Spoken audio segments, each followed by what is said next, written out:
Good afternoon, or good day, good morning. I'm cognizant of the fact, Jennifer, you're at Davos, so I want to be inclusive in that regard.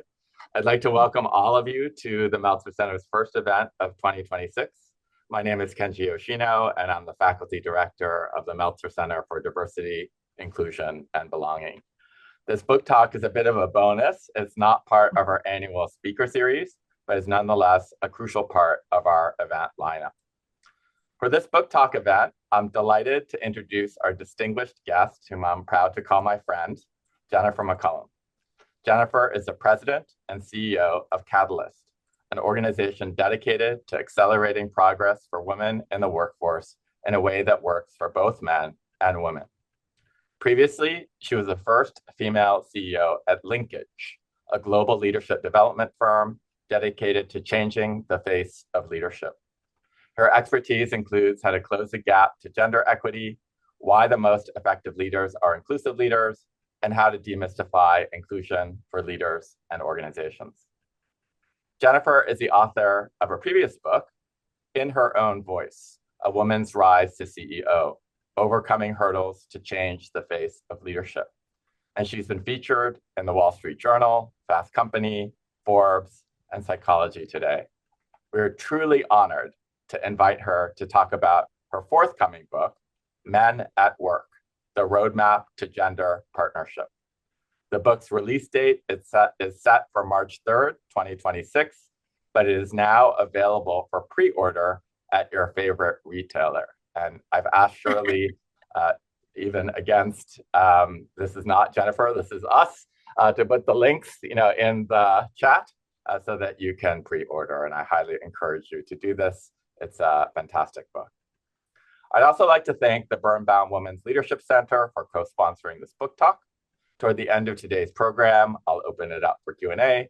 Please submit any questions we have through the Q&A button at the bottom of your screen. We'll get to as many questions as we can. So before I jump into the first question, Jennifer, welcome. It's so good to see you, my friend. And you are from dialing in from Davos. So I was wondering if you had any reports from on the ground there. So first of all, Happy New Year, Kenji. We have not spoken since the top of the year. I am in Davos. This is not my hotel room. I'm at this beautiful hotel. The Trump and his entire entourage has left, which thank God allowed me to get here in 15 minutes as opposed to 2 hours and 15 minutes. So I have been here for 5 days, and I have to say, I'll make just two comments. One, what is everybody talking about? Which are two things. It's AI, agentic AI, this evolution from awareness and activity to engagement and productivity measures. They're robots, dog robots and human robots walking up and down the streets of Davos. So the AI is everywhere. There is a little conversation about responsible AI as well, and AI being a leadership story. So this idea of humans in the loop to humans in the lead. The other thing everyone is talking about, not surprisingly, if anyone's watching the news, is geopolitics. And between world leaders and corporate leaders and politicians, it's all been about trade to war to Greenland to China, US, even the differences in how China and the US are approaching AI.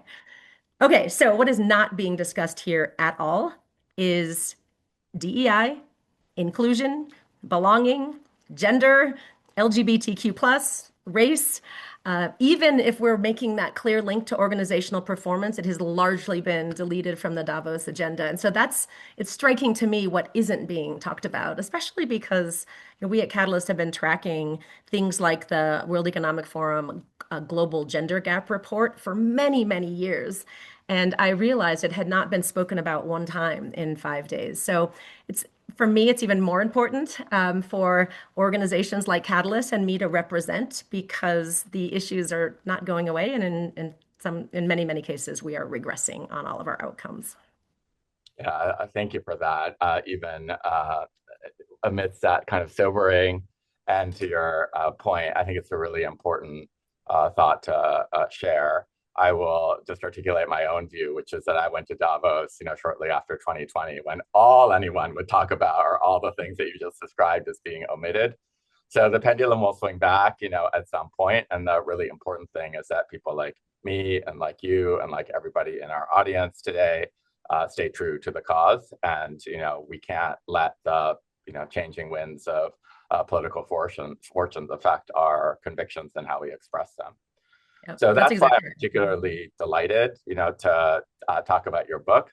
But before that, I want to just talk a little bit about the why of the book before we even get to the substance. You're the CEO of an organization, Catalyst, that has spent decades focusing on the advancement of women. Why did you decide to write a book about men? I love this question.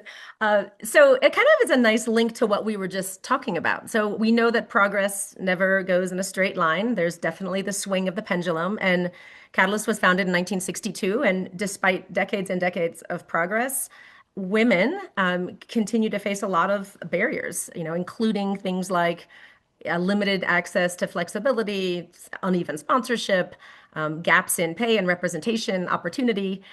And so the first thing I want to say before answering the question about men is the hard fought progress that we've made is at risk, and we cannot accelerate progress without men. I'll talk more about the women's data in a moment, but going to the men's question very specifically, Catalyst has done some surprising research in the last year or so that demonstrate that while progress is definitely fragile for women and we cannot accelerate progress without men, men are actually struggling in the workplace too. So we know that our new research shows that 82% of them are experiencing a lot of pressure to conform to what we call these masculine and fairly rigid stereotypes that are really held, and they're held back by these gender norms and expectations. In many ways, in the same way that women are held back by the gender norms and expectations that we all have for how we're supposed to show up in the workplace. So when we expect men to be strong and stoic and competitive, it actually creates some anxiety for them. And so we're talking about what does flexible masculinity look like so they also can show up in the workplace and support not only the advancement of women, but support creating inclusive environments for everyone. Wonderful. The title of your book is Men at Work, The Roadmap to Gender Partnership. What is gender partnership, and how does it differ from the perhaps more familiar concept of male allyship? Yeah, and I want to just pause on that word partnership for a moment because this is not new for Catalyst to be in the men's game, if you will. We started doing research on men about 30 years ago, and it was Catalyst that really led the way in research on sponsorship. And sponsorship, the by positions of people by positions of in positions of influence and power are likely to be men because they hold the vast majority of those positions. So we've been talking about the critical role of sponsorship for 30 years. About 15 years ago, we started doing more research on what everyone could do, but specifically men as well, across all levels related to allyship and advocacy. So you didn't have to hold and command that position of power and influence. All of us could be allies and advocates for each other. The evolution of the word partner is actually very intentional. And by partnership, and this is actually what's new, we acknowledge that we all have a role to play in contributing and we can all benefit. So, this idea that we understand that workplaces don't work for women, they're actually not working for men either. We can all operate as more effective partners for each other. And this book is designed not only to surface the problem, but then to also provide a roadmap for the solution. I really appreciate that because it gets us beyond the zero-sum game, because even allyship suggests that men are being used instrumentally in some way to advance the interests of others. But as your book sort of deftly illuminates, like a better workplace for women is a better workplace for everybody. And so I want to use that as a toggle to my next question, which is that you emphasize that workplaces aren't working for women or for men. At a high level, what are a couple of ways that workplaces are currently failing women and a couple of ways that they're failing men? Yeah, and I'll jump to that answer. But I actually want to make a comment on the last thing that you said because I believe that the pretty vast pendulum swing that we've seen across the last really 18 months or so, I think has been a direct result of men probably feeling excluded from this work or potentially blamed or shamed because they were the reason for lack of progress, whether it was gender or any other underrepresented population. And at best, as you said, being asked to help from the sidelines. And that's another, I think, important reason that this idea of gender partnership is, we absolutely need men to accelerate progress for women, but hey, men, we know you can benefit too, and we want you to understand how. Okay, so to answer your specific question, it's pretty well documented, and it has been for a long time, about the ways the workplaces aren't working for women. And it's the newness of it is actually that it's getting worse. So when you look at women exiting the US workforce specifically, it's nearing about 500,000 women just in the first 7 months of last year. And so men are entering the workforce at 3 times more than women, and Black women have especially been impacted. So we have a labor participation problem right now that we are highly concerned about, and we haven't seen this since COVID, and then most of those women return to the workplace. Not sure that's going to happen this time, and it's primarily because caregiving is such an enormous issue. Access to affordable childcare and the burden that still most women have for the primary home care, child care, elder care. And second is flexibility. So with the pendulum back a swing of back to work, we've seen women who became far more ambitious during those COVID or post-COVID years because they could see how life and work could integrate with a more flexible schedule. We've lost a lot of that now. And we also know that when women do work remotely, they are disproportionately punished with less promotion and less sponsorship. So those are some of the issues that women have faced, but I think are getting worse now. Pay inequity, by the way, has gotten wider in the last 2 years for the first time, and women on boards has declined for the first time in the last many years since we've been tracking it. So all concerning. Okay, so men.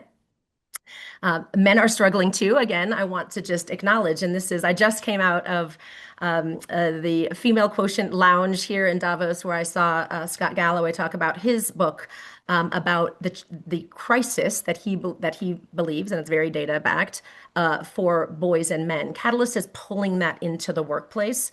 So men are, depending on if you're looking at global data, which is what we're doing, they're twice as likely to die by suicide. They're 4 times more likely to suffer from depression. And a full 15% of men say they have no close personal relationships. That shapes how they, how they grow up, but they bring that straight into the workplace, and that hurts them, but it also hurts everyone. So again, this pressure that men are feeling to follow these masculine expectations to behave in only one way at work is actually hurting their mental health and their ability to thrive at work as well. I think this next one follows as well. So could you tell us about the concept of the man box that you discussed in your book? How does the man box harm men in the workplace? And how does this concept differ from, again, the more familiar term toxic masculinity?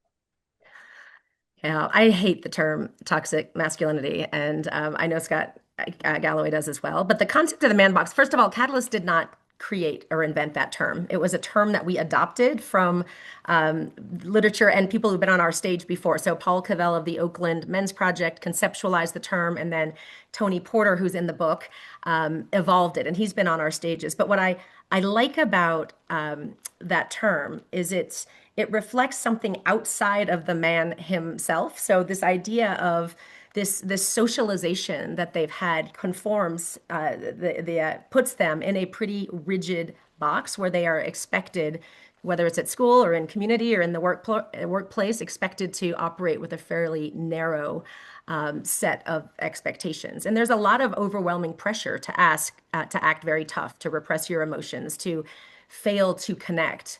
And that does create not only societal implications, but also workplace implications as well. So if you think about the box and being trapped in a box, we believe there's a way to help break free from that box. And so the reason we don't like toxic masculinity is because it implies there's something wrong with a man himself.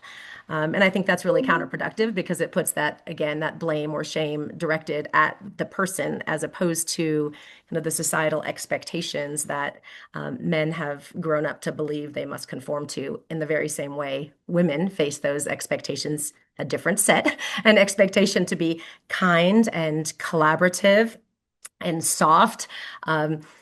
the way that we're expected to do that in the workplace. So neither set of expectations serves either, the spectrum of gender. Yeah, we've talked about this before, Jennifer, but I can't resist noting that sort of every lawyer should love and buy this book because this was really the impetus behind Ruth Bader Ginsburg's litigation strategy, where she brought a parade of male plaintiffs before the court. And the conventional wisdom about that was, oh, men are being used here as allies because the male justices are more likely to relate to those men and therefore rule in women's favor. So this is purely strategic, using men in this instrumental way. But later, actually, my former student, Carrie Franklin, did incredible archival research on this. It was discovered that Ruth Bader Ginsburg herself didn't hold that view. She didn't think she was using men. She believed that men were just as diminished and confined when they were gender stereotyped as women were. So she, on principled grounds, said, yes, men should be able to go to nursing school. Yes, it should not be assumed that women are going to be men's dependents and that, a man who is a dependent on his wife is a failure, or that widowers should be treated differently from widows, and so on and so forth. And so, for those of you who remember this all the way back in constitutional law, you'll see a lot of the resonance and really the relevance of this to the contemporary workplace in Jennifer's book. So just a shout out from a legal perspective there. So in 2025, there's a tremendous backlash against what some consider to be the feminization of the American workplace. Mark Zuckerberg said that corporate workplaces had been culturally neutered and needed more masculine energy. The New York Times ran an interview with conservative writers Helen Andrews and Leah Sargent under the headline, "Did Women Ruin the Workplace?" Drawing in part on Helen Andrews' essay, The Great Feminization. That essay argued, among other things, that the rule of law will not survive the legal profession becoming majority female, and that female modes of interaction are not well suited to accomplishing the goals of many major institutions. I think I know the answer to this, but could you give us some reactions to the rise of these sentiments, Jennifer? I will, but I want to slow down and just read that last line again. The female modes of interaction are not well suited to accomplishing goals of many major institutions. And so just let's sit with that for a moment. And then, Kenji, you're in the legal profession. The other side was saying, the rule of law will not survive if the legal profession becomes majority female. And I think if I'm not mistaken, there are more women going into law school and graduating than men. Is that true? Yeah, that's what I thought. That's true. If you look at legal law partners, I'm assuming it's the inverse. But to answer your question, I think it's incredibly unhelpful. And one of the things I appreciated about both of those events, the New York Times webcast and Mark Zuckerberg's comment, is you saw this great uprising on social media about those things. And to me, the reason I think it's so unhelpful is because I think it distracts from the real questions. So to the New York Times piece, the thing that wasn't discussed at all was how can we redesign the workplace so that it works for everyone? It didn't acknowledge that the workplace was not originally built for women. And and this is not only Catalyst, the business case is so clear that organizations with gender diverse leadership teams make stronger decisions, they drive better innovation, they have a better bottom line and top line. And I'm kind of, I get a little bit of flack internally for this, but I'm kind of tired of talking about the business case because it does not seem to work. The business case has been set for decades. So the reason I'm excited about this gender partnership conversation is because, again, it acknowledges that everyone can contribute and everyone can win and benefit. And so this idea, again, this neutering of the workforce, that men and women have these fixed, incompatible styles of being, of communicating, is not evidence-based. They are wild stereotypes that we can disrupt. And we believe that to do that, it's going to take partnership. And if we can share the responsibility and share in the benefit, will that help change cultures and change institutions to drive the organizational performance outcomes that we know are there for the taking? Wonderful. So I want to roll up my sleeves now. And one of the things that I so admire about you and about Catalyst is that I feel like we're very simpatico and that we're very practical and tactical. So we don't just talk about change, we give people frameworks and models for how to achieve that. In your book, you offer a framework called the 5 Bs of gender partnership. I'd like to go through each one of those 5, starting with the first one, begin with you. So what does it mean to begin with you? Yeah, so this is, first of all, as we're getting ready to kind of march through the 5 Bs, which is our practical framework, it's the second half of the book. But even before I start, I neglected to say that the thing that I'm so encouraged by is that when we did this latest round of research, what surfaced was that overwhelmingly men want gender equity at work. It's something like 97%.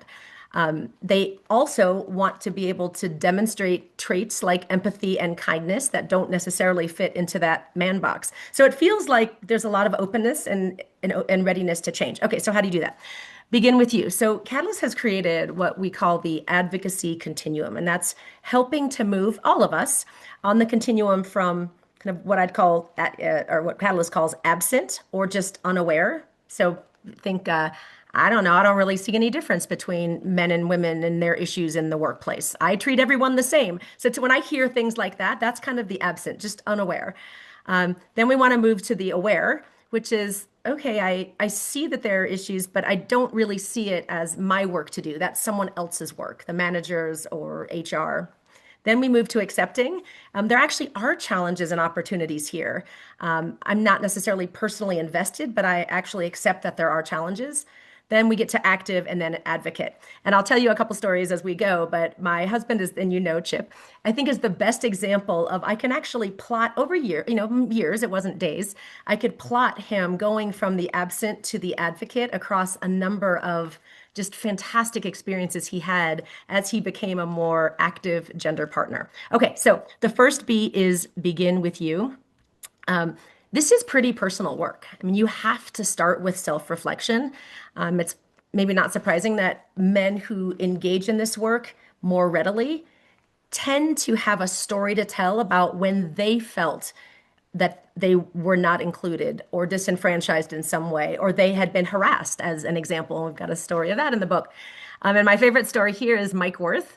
You heard this one in the TED Talk, where Mike is the CEO of Chevron. Chevron has been driving work with Catalyst on a gender partnership for many, many years. And he recalls the story very publicly when the first time he found himself in a room with a number of women executives and how panicked he felt. Sweaty hands, he realized he was the other. And then he said, well, wait a minute. Like, how do women feel every single day? And that was kind of his wake-up call. For Chip, it was more me kind of nudging him gently and saying, the story you're telling me, like, let me talk to you about it from a woman's perspective. And so however you come to it, the first B is you have to begin with you.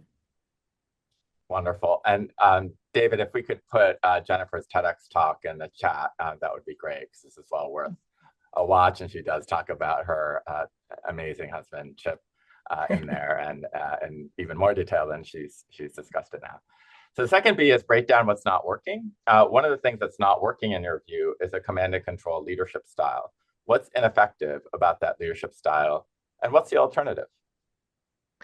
Yeah, and I think this is one of the things that I'm most concerned about in today's like highly divisive environment, and the thing we talked about before with the neutering of the workforce and the New York Times is that the swing, and certainly we're seeing that in politics as well, the swing back to very command and control, and I mean, I'll call it a traditional, the old school style of leadership. And we know that that doesn't drive effective team and organizational outcomes. It doesn't drive innovation. My favorite story of this one is one of my mentors, who is Alan Mulally, and he drove the real transformation of Boeing and Ford. So Boeing, after 2 Boeing planes went through the Twin Towers at the World Trade Center, and then Ford after the Great Recession of 2008 and 9.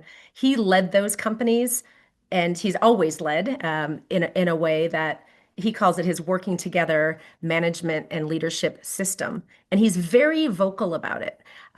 When he talks about the expectations of his leadership principles and practices, the words you'll hear are things like working together for the good of all, including everyone, people first.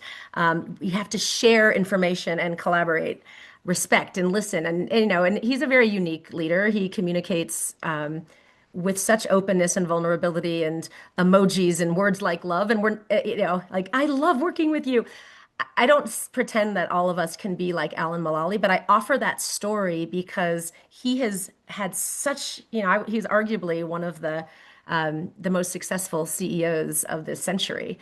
And when he left those two organizations, I mean, he wouldn't say this, but I would. When he left the organizations and the successors, more than one, moved away from that leadership style, the performance of the organizations, both of them suffered.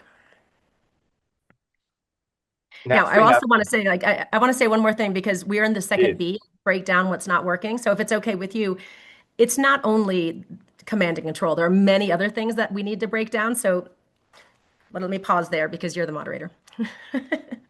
No, please, if you want to elaborate, Okay. you're the honored guest here, so please go All ahead. right, perfect. So I also want to make sure because in the book we talk about not only leadership styles, and again, this is equal opportunity leadership styles. I could say women can be command and control as well, but when we think about historically, it's been that masculine style of leadership.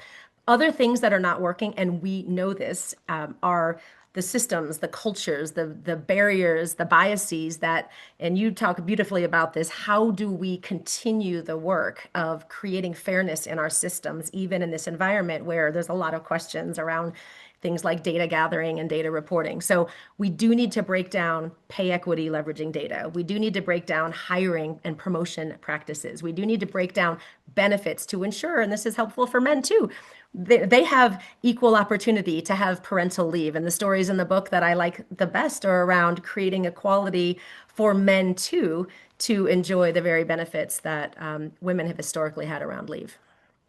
Thank you for that. That's near and dear to my heart because I was told when I took my parental leave, I took a full parental leave for both of my kids, and my dean, who was wonderful, said, "Oh, this is so great because it will empower other people to take a parental leave." And I was like, "What are you talking about? Has no one taken a parental leave before?"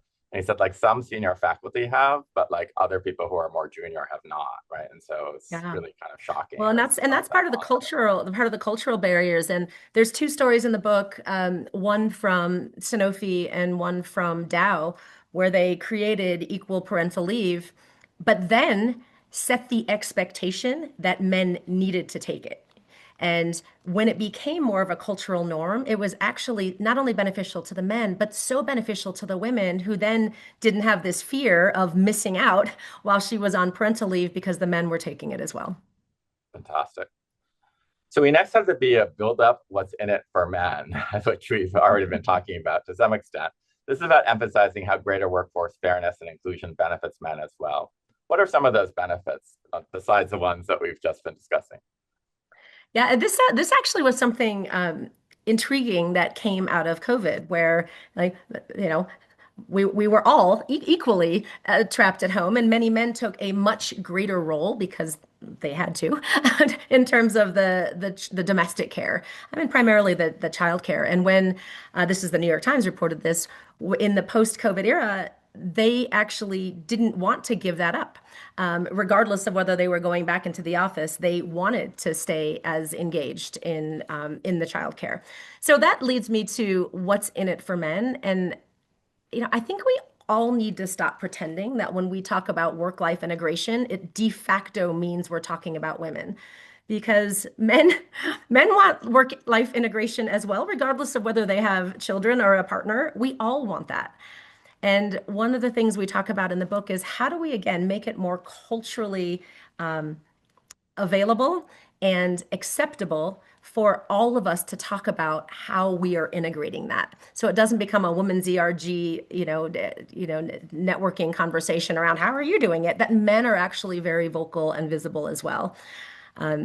Another piece about building up what's in it for men is ensuring that everyone feels safe to speak up and having men model the way in that. So to me, when I see a man offering vulnerability around whether it's work, I haven't figured this out and I'm really struggling with it, or around home, like I've got a new kid or I've got a sick parent and I'm really challenged here. When men model that, they benefit, and it allows all of us then to feel, especially men, to feel like they can engage in that as well, which again leads to greater engagement, greater satisfaction with your career and life, and greater retention. Yeah, I want to use the opportunity of you talking about the kind of culture of overwork, that hurts both men and women, and say that Andrea Lucas, the current chair of the EEOC, who is rabidly anti-DEI, has said that we really need to address this culture of overwork, and that's going to be one of her priorities as chair of the EEOC. So I use that as an occasion to say one of the questions that people often ask me about any kind of work in DEI is it safe? Right? Is it legally safe? Is it politically safe for me to engage in this work? And I just want to give the kind of good housekeeping seal of approval, right, legally and politically to your book, right? Because I think that all of the things that you talk about are places where everyone can win. So there's no kind of legal concern or political concern. So if you're actually in the audience thinking, oh, should I invite Jennifer in for a book talk or not? Is it too hot? Is it not? Invite her, right? There's nothing that she says in this book, right, that is going to raise anybody's hackles. And in fact, Andrea Lucas just, agrees with one of the dominant points that Jennifer just made. Yeah. Okay. Thank you for saying that, Kenji. I think there's, in this environment, I think everything, there's the tendency for all of us, especially in the corporate world, to kind of push pause, maybe for longer than we need to. And what I love about this book is it's full of stories of celebration. It's individual leaders and organizations. These are large Fortune 500 companies who are really leading the way, and we're lifting them up and showing everyone what good looks like and how everyone benefits, individuals, teams, and organizations. The one other thing I want to talk about in terms of build up what's in it for men, and we've been talking a lot about the personal piece of this, is the career satisfaction and ultimate team and organizational outcomes that you get through being a gender partner. And I'll just go back to Chip and tell one of the many couple stories that I talked about in terms of that spectrum. When he started noticing he became aware and started noticing the kind of the gender bias that exists. And one specific story was with Bella. This was not even a direct report. I mean, he was at an investor conference and Bella was his relationship manager. And he watched her as the senior, one of the only women in the room, but more senior to her team who was there, watched her run around and take the notes, ensure the CEO was prepared, made sure to lob all the questions, made sure everyone had the seat. And he went up to her afterward and he said, Bella, when you do those things, you are diminishing your ability, the time that you have to engage with people like me. You are my relationship manager, but I don't have enough time with you when you're doing these other kind of less visible and less value driven work. And I would encourage you to really delegate that to your team and elevate yourself. She came back to him a couple months later and told him that it had a radical impact on her career. And now Chip tells that story with great pride. So all I want to say is it actually creates not only organizational outcomes, but great career satisfaction when you become a gender partner. Fantastic. The fourth B is bridge the gender gaps. How can gender partners identify and remove the barriers that prevent fair, inclusive workplaces?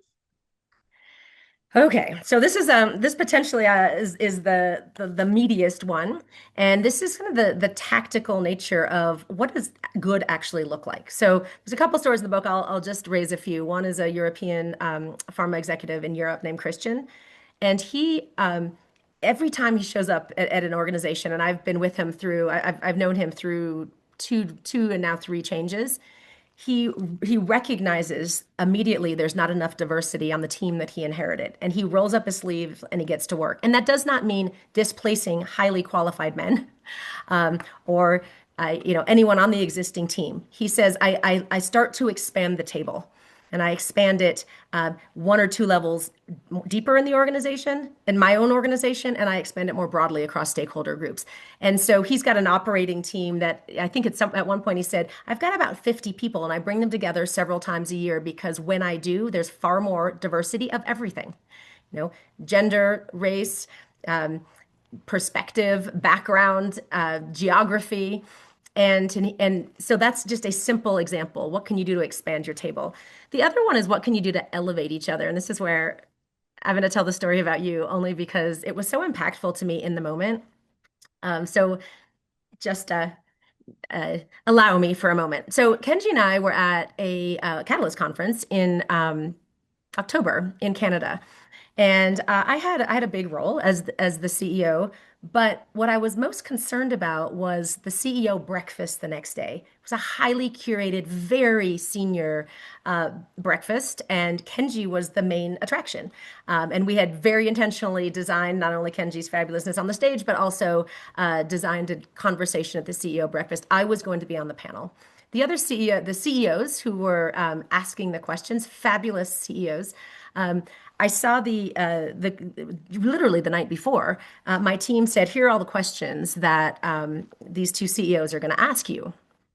And when I looked, it was CEO number one, ask Kenji question A. CEO number two, ask Kenji the next question. Then CEO one goes back. Then Jennifer's going to ask Kenji a question. And it was really all designed around your expertise, Kenji, as was the breakfast designed to do. I suddenly felt like I'm not sure I have a role, and I'm not sure I need to be there, even though Catalyst was hosting it.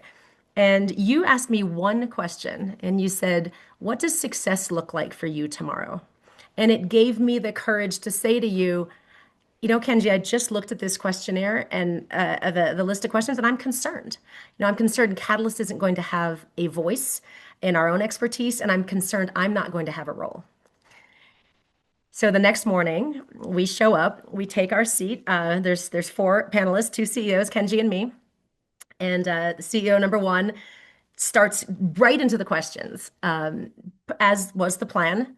And Kenji did not miss a beat. He stopped and he said, before I answer that question, I'd actually like to turn it to our host, Jennifer, because Catalyst has a lot to say about this topic. And I want to make sure that this is a dialogue. And many times you brought me into that conversation. And I have to say, I will never forget that. It's a great example of bridging the gender gap. Thank you so much. That's incredibly touching. I'm too embarrassed to say more, so I'm just going to go right to the next question. But thank you so much for that. That's really something. Our final principle is bring humanity to work. You argue that leaders must aspire to lead with our humanity. What does that look like in practical terms? If I'm a leader of an organization, what can I do to bring more of my humanity to work and encourage my team to do the same? So again, humanity is a very big topic, as is the research that Catalyst has led on this idea of leading with empathy. And I think empathy is, again, one of those words that can mean a lot of different things to a lot of people. So when we talk about bringing humanity to work, I'll break it down. One is leading with empathy, and we break it down into thinking or cognitive empathy, feeling or affective empathy, and doing or behavioral empathy. So there's a lot of examples in the book, but it's basically, do I try to understand your perspective? Do I experience the concern for a colleague who's sharing something with me? Do I demonstrate with my actions through listening and playing back that I'm here with you? It's also important that you don't do the reverse. So avoiding empathy, and again, I think in this command and control resurgence, we're seeing some of this in the name of being really tough and hard. No one's going to speak up. And I'm actually seeing a lot of that this week. Again, across world leaders and politicians and corporate leaders, avoiding empathy will create shutdown, which I think we would all agree, regardless of your political belief, is not good for driving innovation and organizational performance. So that's number one. Two, when we talk about bringing humanity work, and this is where I think the research is actually important. This concept, and I don't love this term, it's a little jargony, so we'll work on it, but this idea of what does it look like to move from those rigid gender norms to what we've called in the research flexible, more flexible masculinities. And basically, like, how do we support all of us in moving away from there's no one right way to demonstrate whatever spectrum of gender. There's no right way, one single way to be a man any more than there's no one right single way to be a woman.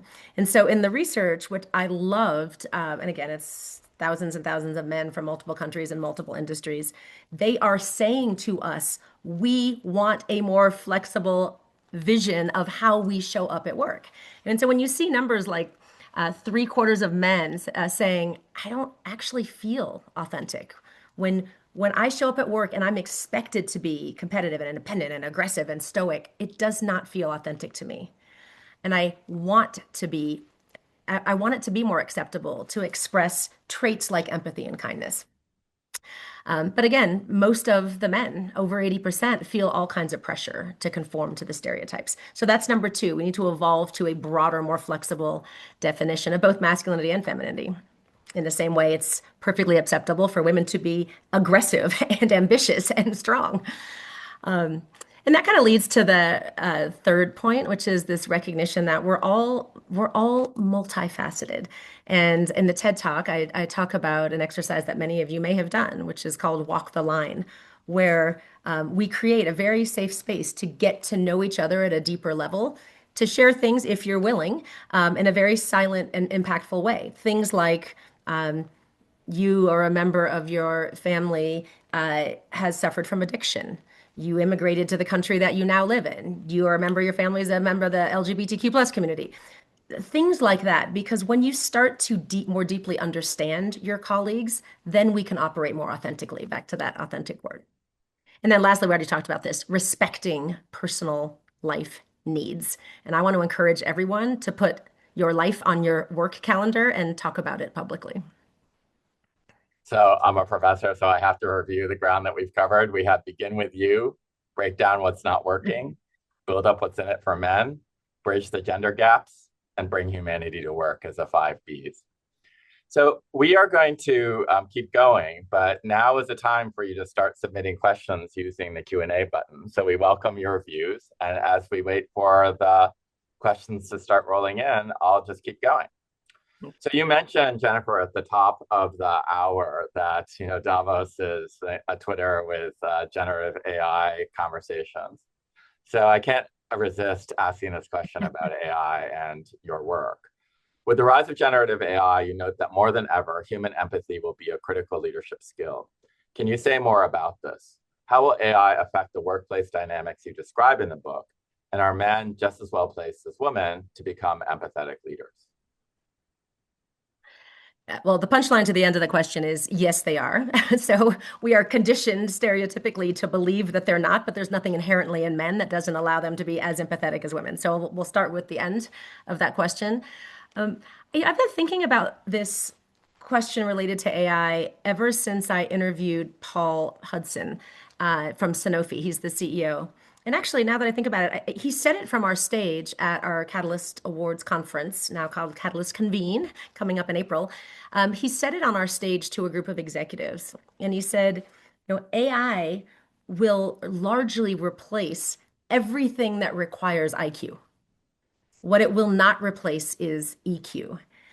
And it's so fascinating to listen to the stories here in Davos as we've really moved from AI being about kind of awareness and activity and engagement to now moving into real use cases of what does ROI look like? How do we scale AI? How do we use AI to transform not only our organizations, but also some real challenges that we have in the world.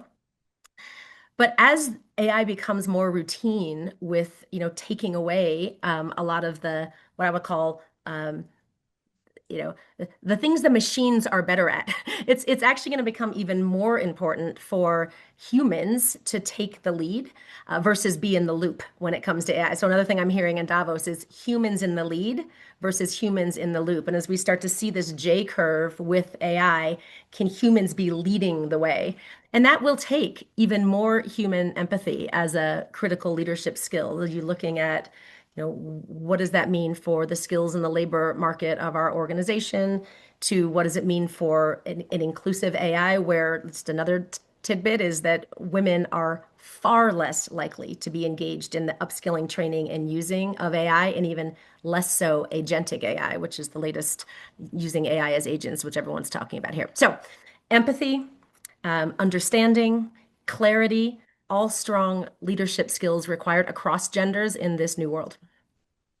Yeah, as fuel to that fire, I was at Lisbon's Web Summit in November and was talking to a lot of kind of startup organizers, and they were saying, look, I have this startup that is about, let me just take one example and say, teaching emotional intelligence to children. And every investor asks me, is AI going to be incorporated in this? And our answer is no. And we know that the minute we say no, the investor will walk away from the table. But if we said yes, then we're in the world of what's happening with ChatGPT, with the allegations about suicide chatbots and the like. And so we just have to keep AI away from anything to do with the EQ side, right, of our product. And our product really is about EQ for children. So you can't imagine a more sensitive area. And this is something where humans are going to need to be in the lead, as you say, rather than simply in the loop for a long time to come. Let me move to the questions from the audience. So they have started to come in. The first is, what gives you hope for the future as we navigate a challenging environment where inclusion isn't being discussed as much as it should be? I'm gonna actually go back to you and what you said on our stage, and that is taking the long-term view. Um, 5 years ago, the world was very different. 5 years from now, my expectation is that it will be different again. And as we started this, we talked about history never being in a straight line. So Catalyst, as I mentioned, was started in the 1960s. And when we started to see a lot of progress with women entering the workforce, there was a fairly fierce resistance to that evolution. So when I look across the past 6 to 8 years, this has been no exception. You see a wild period of progress, and now we're seeing, hopefully not long, but we're seeing a pretty swing back the other way. So, what gives me hope? What gives me hope is that I believe that over the next 1 to 2 years, we're going to see that this swing is not serving us. It's not serving us individually as a team or as organizations. And we think about that hierarchical command and control, really built on these narrow expectations of what good looks like, whether it's traditional male expectations or female, frankly. So when we look at empathetic, inclusive leaders, it is equal opportunity across. That's one of the things I'm excited about, to change the narrative, to change the dialogue to partnership, where men can see that this is for them too. So I'd get really excited about that. I also get excited about this idea of having more Chips and Kenjis in the world, of moving from, awareness to advocacy when they start to see what's in it for them. So I think this shifting the gender status quo will be, starting with boys and men, which is what, we talked about Scott's work, all the way up to what Catalyst is driving now. So in general, it may be Pollyanna, and I'll throw the question back to you as well, Kenji, but I do see a world where we're no longer boxed into these narrow stereotypes about masculinity or femininity, and we can measure our leadership by how well we support each other. Yeah, I 100% agree with that. And at the risk of boring people in the audience who've heard me rehearse this point, over and over again, equality has been through so much worse in the history of our nation. So we've had slavery and Jim Crow, we've had coverture and the legalized, domestic violence against women. We've had the criminalization of gay sex. We've had the internment of the Japanese. You name it, we pretty much had it, right? But every time we've chosen inclusion and equality in the long term. So there's no reason for me to believe that we're going to make a different choice this time in the long run. So we just need to hunker down and stay true to the cause.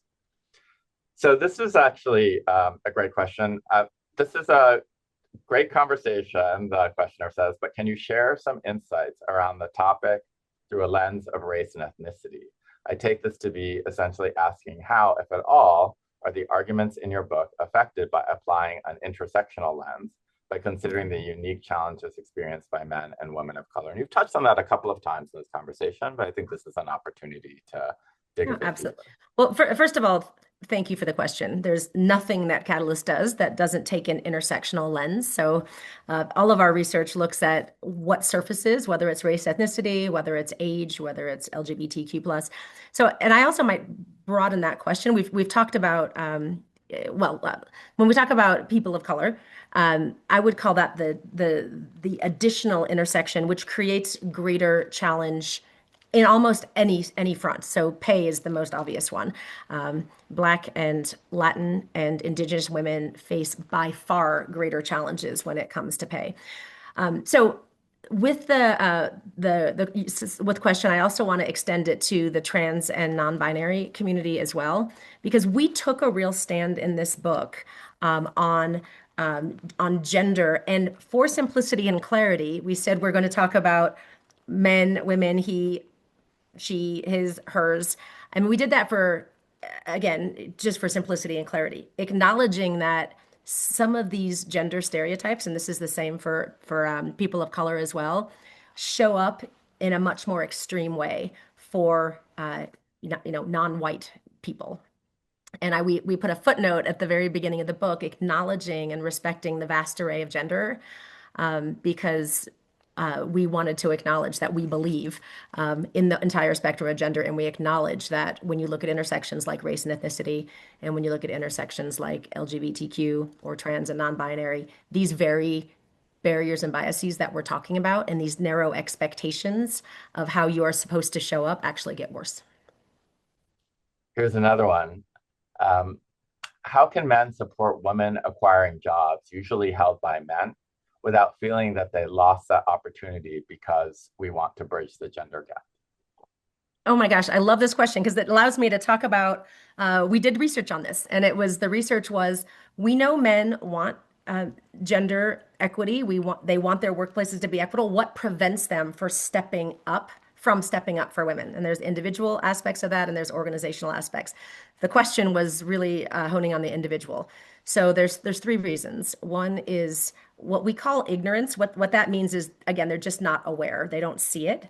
The second is apathy. They may see it, but they don't feel like it's their problem to solve. And the third, which is the question, is fear. And the fear is around, wait a minute, there's the fear around, will I disrupt the status quo?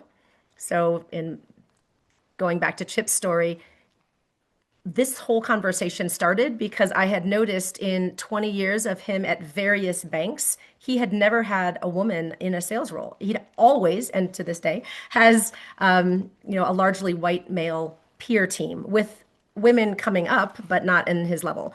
So the question was, is it fear of disrupting the status quo? Is it fear of being called out for not staying in the man box? So, you're not operating as a true man. Or is it fear that you're going to lose your own job, which is, I think, something that you raised. So what I encouraged Chip to do was, look, it's not that the entire team is going to turn over, but as you have open positions, how can you become a better advocate for the excellence and shine a light on the excellence of women or other underrepresented populations, because it's going to lift you up as well. So promoting the excellence of others helps you and it helps them. I have not seen any longstanding cases of men losing their jobs because a well-qualified woman or person of color came and took it. Good. Here's another one. How do you recommend organizations measure diversity? You're going to like this one, Jennifer. Now the actual metrics focused on diversity elements are unwelcome and terrify leadership for fear that they will be accused of inappropriate and illegal use of the information. Well, we've had many webinars on this, Kenji, so feel free to jump in as well. And I think this is one of the largest misconceptions, and it's really been driven by very real, so I don't want to pretend that it's not, very real fear about data. So gathering data, using data internally, reporting data externally. So there's nothing illegal about gathering the data. And actually, I would argue that if you don't have a clear sense of your data, whether it's your talent acquisition data, whether it's your performance management data, whether it's your pay data, your promotion data, then you are flying blind and cannot make good business decisions about your teams and organizations. So please, please, please gather the data.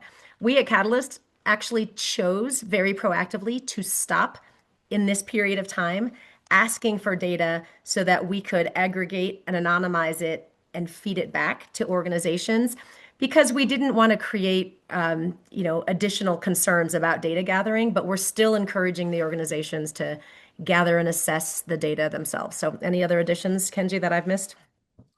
No, just that, from a legal perspective, I want to underscore again what you said, which is that the fear is really ill-founded to the extent that it's based on any kind of legal concern. So my favorite kind of opinion on this is actually a district court judge in Texas saying, the problematic thing is the use of the data, not the collection of the data. So, collecting data, this is about the decennial census in a case called Morales back in the early 2000s. So the collection of data is necessary actually to make sure that you're not engaging in discrimination in the other direction, right? So if we're actually worried about, say, white men being discriminated against, how are we going to prove that without data, right? Because a lot of these cases depend on data. So come back to me when the data is being used in an impermissible way, like giving people bumps or favoritism based on their demographic characteristics. The collection of the data is totally innocent, and then the use of the data might be innocent or it might not be, but then, let's cross that bridge when we get to it. So hard agree with that. I think we're almost at the end of time, but I'm going to squeeze in one last question because I think this is also going to be near and dear to your heart. Can you please share thoughts on the role of gender-based ERGs in the current landscape and how insights or roadmaps in the book can be used by ERGs? Oh gosh, thank you. That's a nice question to end on. First of all, I'll speak for you too, Kenji. We love ERGs. It is one of the safest ways to continue this work. Obviously, they need to be open to all. And one of the things I'm most excited about with this book is it actually is a uniter of ERGs as well. So for one of the things I've noticed is, in addition, most organizations have kept their ERGs intact, if not, ensuring that they're open to all. But they're also looking for ways to unite ERGs under very specific themes. And so the gender partnership conversation actually could be a ERG uniter where you're talking about gender partnership within any ERG or across the entire organization. So. Yeah, that's what I would say about ERGs. How about you? Yeah, no, I can improve on that, as usual, so I won't even try. All I'm going to do is to close this out by saying, Jennifer, every contact with you is a pleasure. Every time I talk to you, I'm inspired and I learn so much.